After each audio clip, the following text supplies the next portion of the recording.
Perhatikan di samping. Huruf qaf termasuk kepada huruf ikhfa hakiki ab'ad. Nah, tanda sukun itu seperti ini. Perhatikan di samping.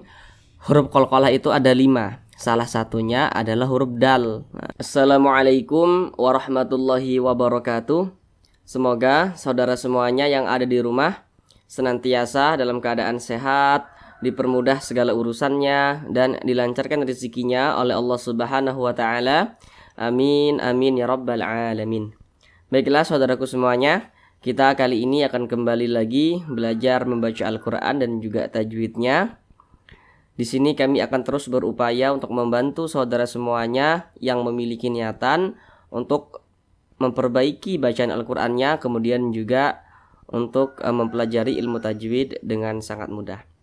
Akan kami jelaskan dengan pelan-pelan, jadi harapan kami saudara semuanya langsung bisa praktek dengan sendirinya membaca Al-Quran di rumah dengan memahami ilmu tajwid dengan sangat mudah. Baik, langsung kita mulai belajar mengajinya. Kita kali ini akan belajar membaca Al-Quran dan juga tajwidnya pada surah Al-Baqarah ayat 134. Di sini akan kami bacakan terlebih dahulu dengan pelan-pelan. A'udzu billahi minasy syaithanir rajim. Bismillahirrahmanirrahim. Tilka ummatun qad khalat laha ma kasabat wa lakum ma kasabtum wa la tus'aluna amma kanu ya'malun.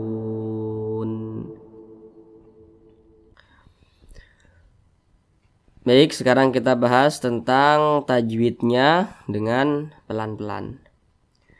Yang pertama di sini ada huruf mim yang bertasydid. Tanda tasydid itu seperti angka 3 terbalik ini. Perhatikan di samping.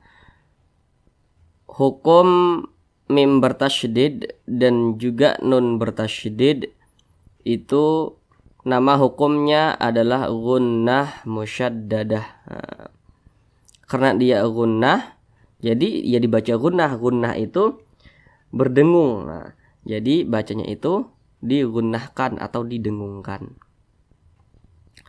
Perhatikan di bawahnya itu, kami buat catatan di bawahnya karena ini untuk saudara semuanya yang masih sangat awam tentang ilmu tajwid supaya tidak bingung. Karena nanti ada huruf mim bertasydid, ada huruf nun bertasydid.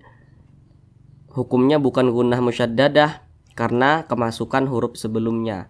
Karena kemasukan mim sukun misalnya, karena kemasukan nun sukun misalnya, karena kemasukan tanda baca tanwin misalnya. Nah, nanti ada mim bertasydid tapi hukumnya bukan gunnah musyaddadah, maka kami buat catatan di bawahnya itu supaya tidak bingung.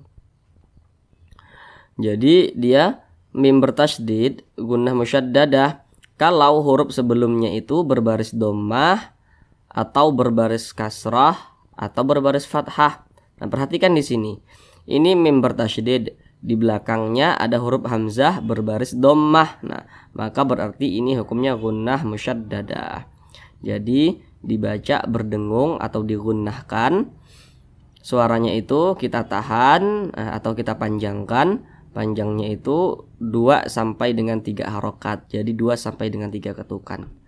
Tilka ummatun. Nah, kemudian tanda baca tanwin berjumpa dengan huruf qaf. Namun sebelum itu perhatikan di samping. Apabila kita membaca Al-Quran kemudian berjumpa dengan nun sukun atau berjumpa dengan salah satu tanda baca tanwin. Tanda baca tanwin itu ada 3. Baris 2 di atas namanya fathah tain. Baris 2 di bawah namanya kasrah tain, yang satunya itu namanya dhammah tain. Jadi kalau kita membaca Al-Quran berjumpa dengan nun sukun atau berjumpa dengan salah satu tanda baca tanwin, maka perhatikan huruf di depannya, maka terjadilah suatu hukum tajwid. Contohnya seperti ini. Ini ada tanda baca tanwin, nah, yang berbentuk dhammah tain, nah, berjumpa dengan huruf qaf. Nah, perhatikan huruf qaf ini huruf apa begitu ya. Nah, perhatikan di samping. Huruf qaf termasuk kepada huruf ikhfa hakiki ab'ad. Nah, dia tergolong kepada jenis ab'ad karena makharijul huruf nun dengan huruf qaf itu dia jauhan. Nah, di mana huruf nunnya? Tanwin itu kan di ujungnya ada huruf nunnya. Ummatun, tun. Nah, itu kan ummatun. Nah, seperti itu. Nah, karena dia ikhfa, maka cara bacanya itu disamarkan, kemudian juga didengungkan. Akan tetapi karena dia ikhfa hakiki ab'ad, jadi bunyi dengungnya itu dia lebih dominan. Jadi lebih cenderung berbunyi eng. Ummatung. Nah, ummatung qad khalat. Nah, seperti itu. Kemudian di sini ada huruf dal. Nah, huruf dal ini dia sukun. Nah, tanda sukun itu seperti ini. Perhatikan di samping. Huruf qalqalah itu ada 5. Salah satunya adalah huruf dal. Nah, apabila dia sukun atau karena disukunkan sebab kita berwaqaf, maka huruf-huruf tersebut itu cara bacanya itu dipantulkan. Ini ada huruf dal, kemudian dia sukun, berarti cara bacanya dipantulkan. Ummatun qad khalat. Nah, seperti itu. Ini dia tergolong kepada qalqalah sugro. Qad khalat. Nah, kemudian di sini ada huruf ta. Nah, kemudian huruf ta ini dia sukun. Nah, dan huruf ta ini dia memiliki sifat hamas. Nah, jadi ketika membunyikannya itu ada desisan angin yang berhembus yang keluar daripada mulut kita. Khalat, khalat. Nah, seperti itu. Seperti ada desisan ular. Khalat. Nah, tilka ummatun qad khalat. Kemudian di atasnya ada waqaf berbentuk huruf jim. Nah, perhatikan ini. Nah, ini namanya waqaf jaiz. Jadi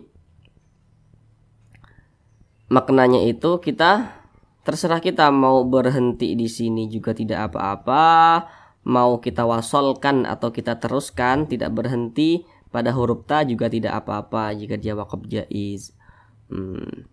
Kemudian perhatikan lagi di sini pada huruf H. Huruf H dibaca panjang. Perhatikan di samping, fokus kepada rumus mad tabi'i yang di kotak warna merah. Apabila kita membaca Al-Quran berjumpa dengan huruf alif. Mana huruf alif? Ini adalah huruf alif yang disambung dengan huruf H. Apabila huruf yang posisinya tepat berada di belakang huruf alif, apabila dia berbaris ke atas maka dibaca panjang. Baris ke atas ini disebut juga dengan harokat fathah. Nah, maka huruf H dibaca panjang karena dia berbaris ke atas. Nah, mad tabi'i panjangnya 2 harokat atau kira-kira 2 ketukan. Laha. Kemudian ma juga dibaca panjang, masih di rumus mad tabi'i yang di kotak warna merah. Nah, di sini ada alif yang disambung dengan huruf mim. Apabila kita membaca Al-Quran berjumpa dengan huruf alif, kemudian apabila huruf yang posisinya tepat berada di belakang huruf alif, apabila dia berbaris ke atas maka dibaca panjang. Sama namanya mad tabi'i, panjangnya 2 harokat atau kira-kira 2 ketukan. Laha ma kasabat. Nah, kemudian di sini berjumpa lagi dengan huruf ta yang sukun. Taknis ya, ini bukan tak marbutah namanya tapi taknis. Dia sukun ya. Penjelasannya sama dengan di atas ini tadi. Cara mengucapkannya itu ada angin yang berhembus yang keluar daripada mulut kita seperti desisan ular gitu kan. Kasabat, kasabat. Nah, seperti itu. Karena huruf ta memiliki sifat hamas. Kemudian di sini ada mim sukun berjumpa dengan huruf mim di depannya. Nah, perhatikan di samping. Hukum mim sukun itu ada 3. Sekarang fokus yang nomor 2. Apabila ada huruf mim sukun di depannya berjumpa dengan huruf mim, maka hukumnya adalah idgham mimi. Jadi cara bacanya itu didengungkan. Suaranya itu kita tahan atau kita panjangkan. Panjangnya itu 2 harokat atau kira-kira 2 ketukan. Walakum ma. Huruf ma, mim dibaca panjang. Ma dibaca panjang. Perhatikan lagi rumus mad tabi'i yang di kotak warna merah.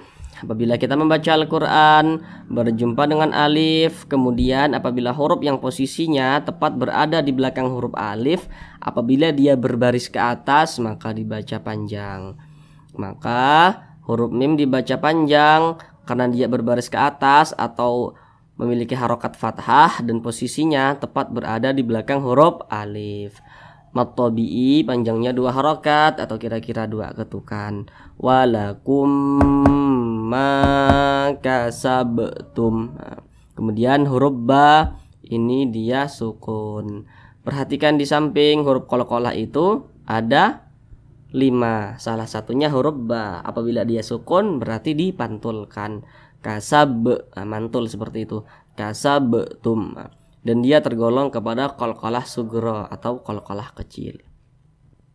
Kemudian di atasnya ini ada waqaf jim kecil lagi. Penjelasannya sama dengan yang di atas ini tadi. Nah, langsung kita ke bawah. Di sini ada huruf lam alif. Dia dibaca panjang. Masih di rumus mad tabi'i yang di kotak warna merah. Nah, di sini ada alif, nih alif, benderanya ini, bendera ke samping ini alif. Kemudian apabila huruf yang posisinya tepat berada di belakang huruf alif, apabila dia berbaris ke atas maka dibaca panjang. Nah, huruf lamnya ini berbaris ke atas atau berharokat fathah. Nah, maka lam dibaca panjang. Mad tabi'i panjangnya 2 harokat atau kira-kira 2 ketukan. Wala tus'alu. Nah, kemudian di sini ada huruf wah sukun. Perhatikan rumus mad tabi'i yang di tengah yang di kotak warna kuning. Apabila kita membaca Al-Quran kemudian berjumpa dengan huruf wa sukun, apabila huruf yang posisinya tepat berada di belakang huruf wa sukun, apabila dia berbaris dhammah maka dibaca panjang. Ini huruf lam. Kemudian dia berharokat dhammah. Nah, maka huruf lam ini dia berharokat dhammah dan posisinya tepat berada di belakang huruf wa sukun, maka dia dibaca panjang. Mad tabi'i panjangnya 2 harokat atau kira-kira 2 ketukan. Wala tus'alu na'amma. Ini mim bertasydid lagi. Penjelasannya sama dengan mim yang bertasydid yang di atas ini tadi. Ya, sudah rinci tadi kami jelaskan di atas ini. Ini sama hukumnya gunnah musyaddadah. Panjangnya 2 sampai dengan 3 harokat. Nah, jadi didengungkan 2 sampai dengan 3 harokat atau 2 sampai dengan 3 ketukan. Amma. Kemudian ma dibaca panjang. Perhatikan lagi rumus mad tabi'i yang di kotak warna merah. Ketika kita membaca Al-Quran berjumpa dengan huruf alif, ini huruf alif disambung dengan huruf mim. Apabila huruf yang posisinya tepat berada di belakang huruf alif, apabila dia berbaris ke atas maka dibaca panjang. Maka ma dibaca panjang karena dia berbaris ke atas dan posisinya tepat berada di belakang huruf alif. Mad tabi'i panjangnya 2 harokat atau kira-kira 2 ketukan. Amma. Kemudian huruf kaf juga dibaca panjang. Masih di rumus mad tabi'i yang di kotak warna merah. Apabila kita membaca Al-Quran berjumpa dengan huruf alif, ini huruf alif. Kemudian apabila huruf yang posisinya tepat berada di belakang huruf alif, apabila dia berharokat fathah maka dibaca panjang.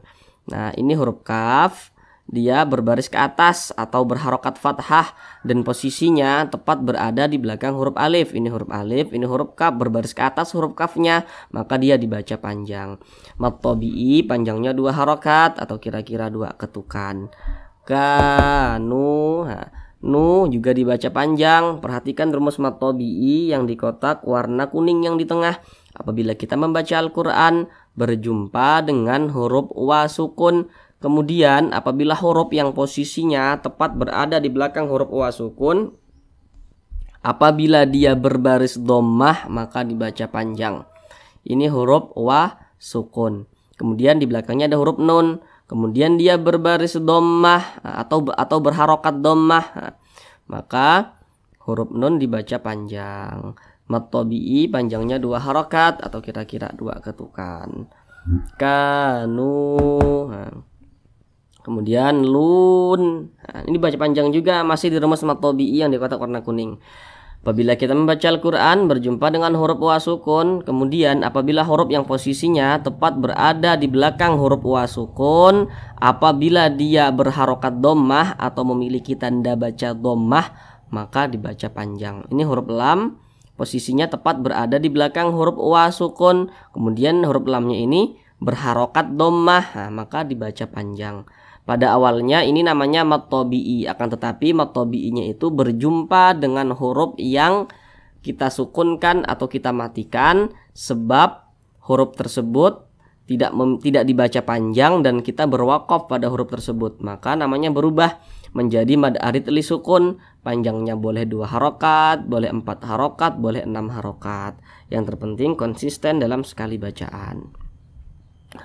Ini huruf nun kita sukunkan, kita baca ya'malun. Jangan dibaca ya'maluna, salah, tapi dibaca ya'malun. Huruf nunnya itu kita sukunkan atau kita matikan.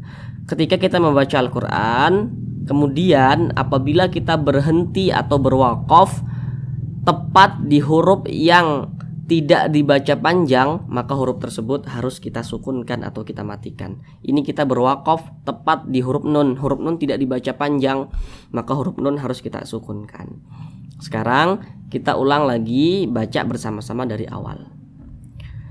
Tilka ummatun